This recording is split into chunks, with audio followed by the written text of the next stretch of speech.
Hello everyone and welcome to Harv's World for my tutorial on trains. How to use them, when can you use them, and in what ways can you use them. We're going to cover all of that.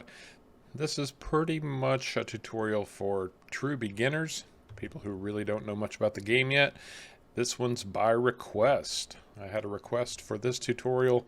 Somebody was struggling to sort it out and I said sure, I'll knock that out for you. So here it comes, buddy. Anyway, not every map has trains, but there are a select few. I'm not going to list them all. I am on the Pacific Northwest map at this point in time. And the Pacific Northwest map has a very good train route on it that is very usable. Now, one thing to notice when you have a map that utilizes trains, a lot of time the train will have either its own grain silo or maybe your farm grain silo will be right on the train tracks. And usually, if it's your silo, obviously it's yours, but this will provide an additional level of storage because you need a place to drop your grain to get it onto the train. So I've got a trailer load of wheat here. I'm just going to dump it in the silo. Now, to be fair, I've pretty much maxed out the grain in this silo anyway, but just to show you, like any other silo, it's going to have a load point. And while we're waiting on this trailer to unload, something also to keep in mind is if you don't like trains, there is a way to just avoid them completely. If you go into your settings right here, right up here, switch to trains. So if you like to tab through your vehicles, you can turn that off and it will skip the trains. Okay, so we've got our wheat loaded into our railroad silo. And I'm doing it wrong. I went the wrong direction. Now, depending on the map, the train will have a different loadout of cars. That cannot be changed. You can't add any cars. You can't take any cars away. And if we just go down the line here, this is a standard bulk grain type car. This is another bulk loading type car. They say it's a sugar beet car, but it's really, it'll hold pretty much anything.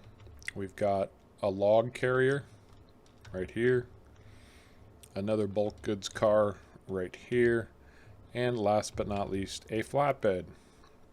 One thing to note, the flatbed car does have straps that you can use to strap your pallets onto if you want.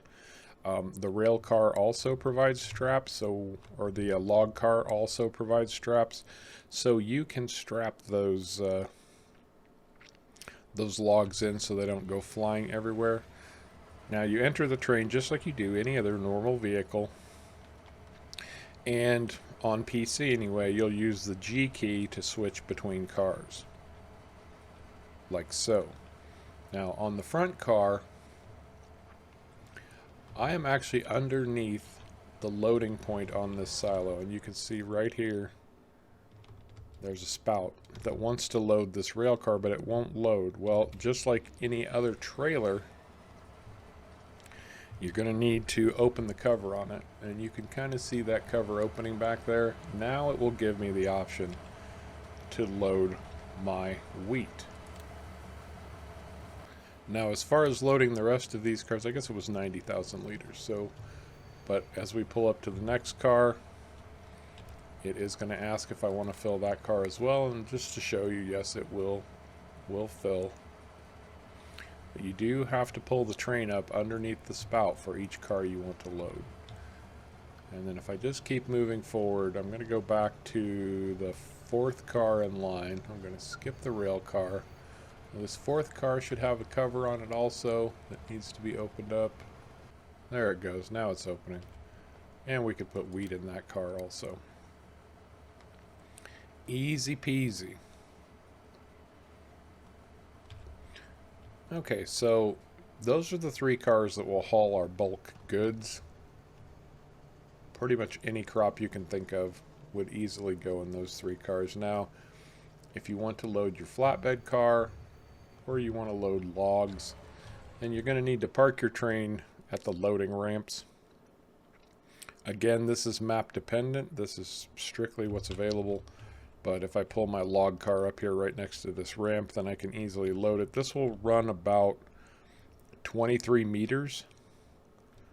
So you could do multiple stacks of logs on here, and it will hold a lot.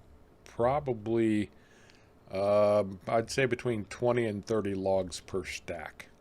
So no worries about quantity. The only trick is you have to unload them, put them in a trailer, and then take them to the sawmill. But the distinction on this map is that the map here, there is a valley, and then there's a big plateau that you can see up there. And the only way to get up to that plateau is to either drive some very windy roads or utilize the train.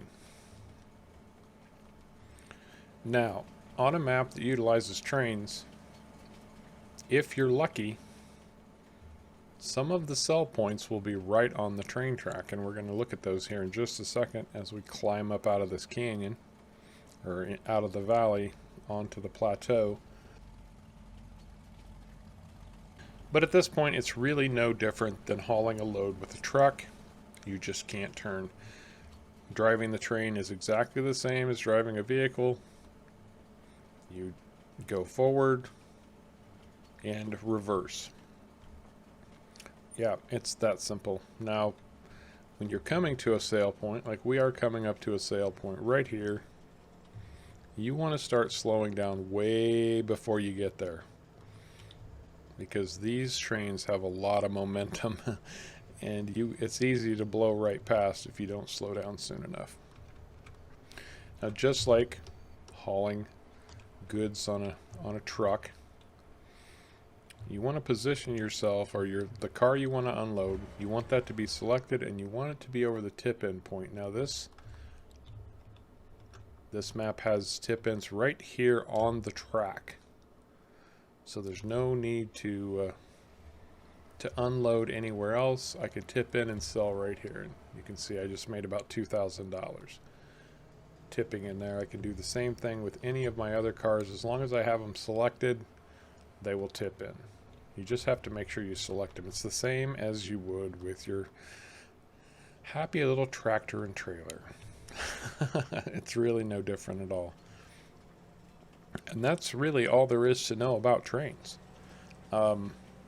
It just depends on what your sale points are, what your options are.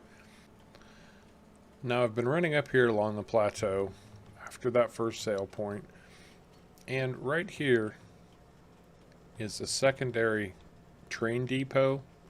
So it also has a silo that you could dump grain into if you just wanted to get it from the valley up here for whatever reason you need it for. And I could easily... Oh, what car am I on? I don't even know. I've slept since then. There we go. I can easily tip this grain right back into this silo.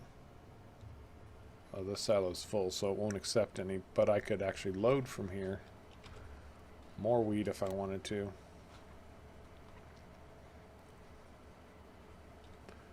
Yeah, now that I've tipped some out, it would actually let me dump some in. So I could dump right here into the silo and store it up here on the plateau if I wanted to. Oops. Or come up here with your tractor and trailer, load it from there, and take it back to your farm. We've got all this wheat we could probably feed about 10,000 chickens with. But that's it. That's all there is to know about trains. They're actually very simple. Not much different than driving your tractors and trailers to get your goods to market.